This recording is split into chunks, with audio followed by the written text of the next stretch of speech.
विचार कर रहे थे तब सबसे बड़ा प्रभाव ये था कि इंसान को धर्म की जरूरत नहीं है, इंसान को धर्म की जरूरत नहीं है।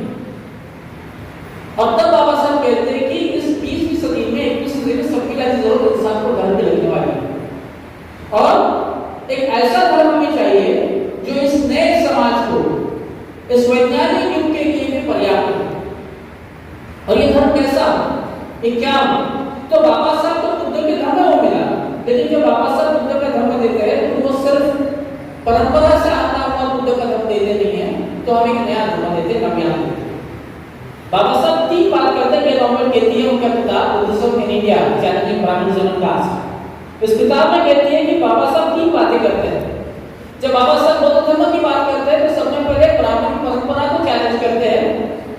वो कहते हैं कि मुझे इसको ब्राह्मण धर्म के खिलाफ बौद्ध धर्म खड़ा करना है। दूसरी बात, बाबा साहब इस देश दुनिया के मार्क्सवादी विचारों को चैलेंज करते हैं। और तीसरी बात, बाबा साहब परंपरा से आ रहा बौद्ध धर्म को भी चैलेंज करते हैं। और तीसरी बात बहुत महत्वपूर्ण है, बाबा साहब ने कहा था कि मैं कौन सा धर्म स्वीकार करूं, उसकी कसौटी, उसका पैमाना क्या होगा। और उन्होंने 3 बातें बताई। एक, धर्म जो है वो विज्ञान से सुसंगत होना चाहिए, it should not be opposed to science, विज्ञान से विरोध नहीं होना चाहिए। दूसरा, वो समता, स्वातंत्र्य, बंधुत्व, इन 3 मूल्यों को मानने वाला, उसकी नींव होनी चाहिए। और तीसरा, उसने गरीबी का प्यूरिफिकेशन, उदारीकरण नहीं होना चाहिए। ठेकेदार आनंदी कैसे चला आगे जितनी असुविधा समान, ऐसा नहीं होगा, ऐसा नहीं हो सकता। पिछले जन्म में कोई पाप किया होगा, इसलिए जन्म में मैं गरीब हुआ, दरिद्र हुआ, अपाहिज हुआ, और इस जन्म में अगर मैं अच्छा रहूं तो अगले जन्म में मैं फिर अत्याचार करने वाला पैदा हो जाऊंगा, ऐसा नहीं कर सकता। तो गरीबी का उदारीकरण नहीं होना चाहिए, विज्ञान से सुसंगत होना चाहिए।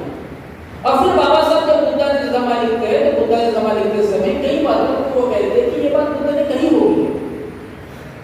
तो बाबा साहब करते हैं क्या? तो बाबा साहब ये करते हैं कि आप लोगों को, हम सबको ये कहते हैं कि आपकी विवेक बुद्धि, आपका तर्क, आपका अनुभव, इसके कसौटी पे बुद्ध का धर्म स्वीकार। 5000 साल में हो सकता है कि कई बातें जो ऐसे 2500 साल में कई बातें ऐसी आई हो कि बुद्ध की ना, तो उसे कैसे आप परखोगे? तो बाबा साहब परखने की कोई बात बताते, और अगर ये बात नहीं है तो उसे छोड़ना चाहिए। अब अगर इस बात को सोचते हैं, आप देखते हैं जो अशोक उपाध्याय जी के, बाबा साहब ने मूल्यों को नहीं पता है, और मूल्य ये है कि विज्ञान से अगर सुसंगत ना हो उसे स्वीकारना नहीं है। समता, स्वातंत्र्य, बंधुत्व, ऐसा सुसंगत ना हो ऐसा धर्म मानना नहीं है। और अगर वो गरीबी को उदारीकरण करता हो तो ऐसा धर्म हमें स्वीकारना नहीं है। अगर इन मूल्यों को हम देखते हैं तो आगे से आपको कोई कभी भी आज से 500 साल बाद लेवल पर है कि हमें ऐसी बातें करनी है जो धर्म में है, लेकिन वो अगर समता का समर्थन नहीं करती हो, बंधुता का समर्थन नहीं करती, तो हम उसे निकालना चाहिए। बाबा साहब का धर्म अलग क्यों है? क्योंकि अगर मूल्यों को स्वीकारते हो तो आप विषमता को नकारते हो। अगर विषमता को नकारते हो तो आप ये हिम्मत रखते हो कहते हैं कि जो म्यांमार में हो रहा है वो गलत हो रहा है, जो श्रीलंका में सीएम बुद्धिस्ट ने किया वो गलत किया है। आप ये कह सकते हो कि ये अगर हम कहते हैं कि बंधुता स्वीकारनी चाहिए, समता स्वीकारनी चाहिए, न्याय स्वीकारना चाहिए, तो हमारे आचरण में भी वो आना जरूरी है। राज्य घटना की जब प्रियम्बल लिखा जा रहा था उसमें जो फैटर्निटी शब्द आया, तो फैटर्निटी शब्द के लिए बाबा साहब कहते हैं कि वैसे तो मुझे अंग्रेजी में कोई पर्याप्त शब्द मिलता नहीं है, अगर मैं उसे अगर नहीं कहूं तो मैं बुद्ध के मैत्री भावना, मित्रता से लेता हूं, मित्रता से लेता हूं। और ये जो मित्रता है वो एक इंसान की दूसरे इंसान की तरह होती है। करुणा तो सर्व प्राणी के लिए होती है, सबके लिए होती है, लेकिन मित्रता तो एक इंसान दूसरे इंसान के लिए होती है, और मुझे वो एक मित्रता अपेक्षित है। तो राज्य घटना में बात करते समय बाबा साहब को कहते हैं कि मुझे बुद्ध का एक विजन चाहिए जिसमें एक इंसान दूसरे इंसान से मित्रता भावना रखे। तो कहना ये चाहता हूं कि बाबा साहब अम्बेडकर ने हमें इस तरह से बुद्ध धर्म बना के दिया है कि आने वाले कई सालों में जब भी हमें धर्म की जरूरत पड़ेगी तो हमारा धर्म ये पर्याप्त रहेगा उस 21वीं शताब्दी में कि हमारे आने हुए प्रश्नों को वो हम समझ रूप से जाने। उनका कहना ये है कि अगर पूरा धर्म ना हो तो व्यभिचार हो जाएगा, अगर पूरा धर्म ना हो तो अनार्य हो जाते हैं। अराजकता हो जाएगी। और सिर्फ आप हर बात पे कहें कि धर्म ने क्या कहा, धर्म ने नहीं कहा है, तो फिर डिक्टेटोरियलिज्म आ जाएगी। हमें धर्म में एक नैतिकता चाहिए कि वो अपने आप को प्रकट करे, हम कहे कि क्या कहना है क्या नहीं कहना। बाबा साहब की इस बात को सफल ना हो तो एक मैं दृष्टांत देता हूँ, एक आपको किस्सा सुनाता हूँ। किस्सा सुना के बाद मैं अपनी बात को भी पूरी करता हूँ। बात पुरानी है और ये मैंने सुनी है। बात ऐसी है कि आपको पता है कि कोपरनिकस ने कहा था कि दुनिया जो है वो गोल है और सूरज जो है उसके खिलाफ दुनिया घूमती नहीं है, तो सूरज के खिलाफ इर्द गिर्द दुनिया घूमती है, सूरज उसके इर्द गिर्द घूमता है, तो उसे तो मार दिया। फिर गैलीलियो जो था उसने कहा कि मैं टेलीस्कोप जहां से आप दूर से देख सके कि ये चांद सितारे कैसे दिखे, उसका मैं खोज करूंगा। उसका जब काम कर रहा था, मैंने किस्सा सुना है, कितना सच कितना झूठ पता नहीं, लेकिन उस बात से आप मान लो आगे बढ़े कि बाबा साहब के धर्म क्या में तो जो कर रहा था उसने असिस्टेंट जब बात पूरी होने लगी तो उसने कहा कि मैं आपसे विनती करता हूं कि आपका जो खोज है, संशोधन है, वो दुनिया के सामने लाना। उसने कहा सर कि हम इतने साल से काम कर रहे हैं, तो ये पर्याप्त समय है कि हम दुनिया के सामने लाएं। तो उस इंसान ने बताया कि देखो मेरे माँ बाप जो है वो बहुत गरीब है, उनके पास थोड़ी सी खेती है, उस खेती में कुछ भी होता नहीं है, जो भी होता है वो जो गिरजाघर है उसको देते हैं, राजा को देते हैं, उनके पास कोई बचता नहीं है।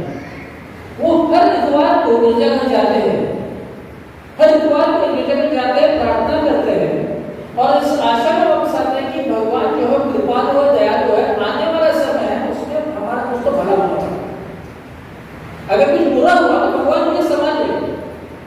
और इस आस को जिंदा है।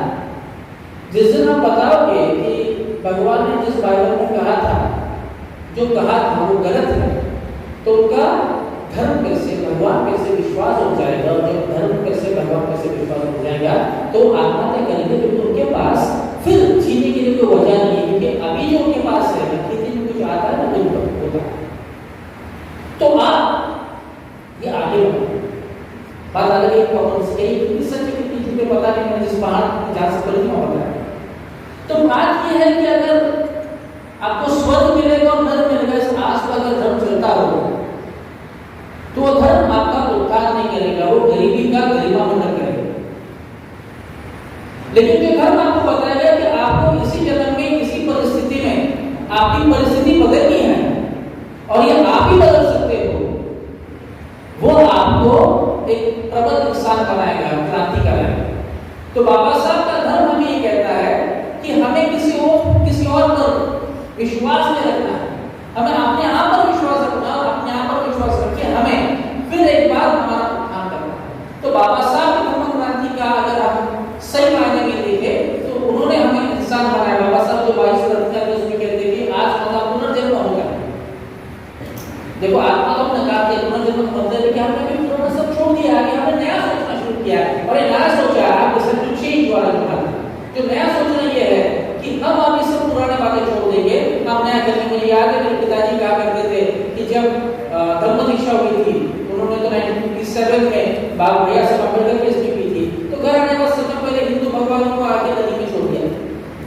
उन्हें कहा गया था कि आपका सब बुरा होगा, कुछ ठीक नहीं होगा, सिर्फ हमारे परिवार का अच्छा होगा, बाकी किसी का ठीक नहीं हुआ है।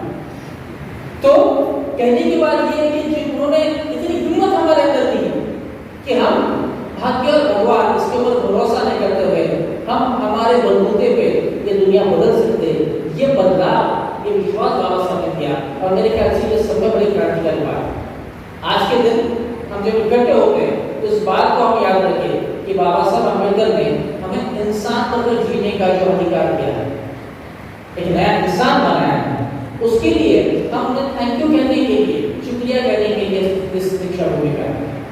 हम ये मानने के लिए आते हैं कि बाबा साहब आपका जो मिशन है, आपका जो आंदोलन है भारत को बदलने करने का, इसके प्रति हम प्रतिबद्ध है और ये प्रतिबद्धता कहने के लिए हम इकट्ठा होते हैं, बिहारों में इकट्ठा होते हैं, दीक्षा भूमि इकट्ठा होते हैं, चैत्य भूमि इकट्ठा होते हैं, हर जगह पे होते हैं और यही उन्हें स्मरण करने का, उन्हें आंदोलन करने का रास्ता मायना होता है।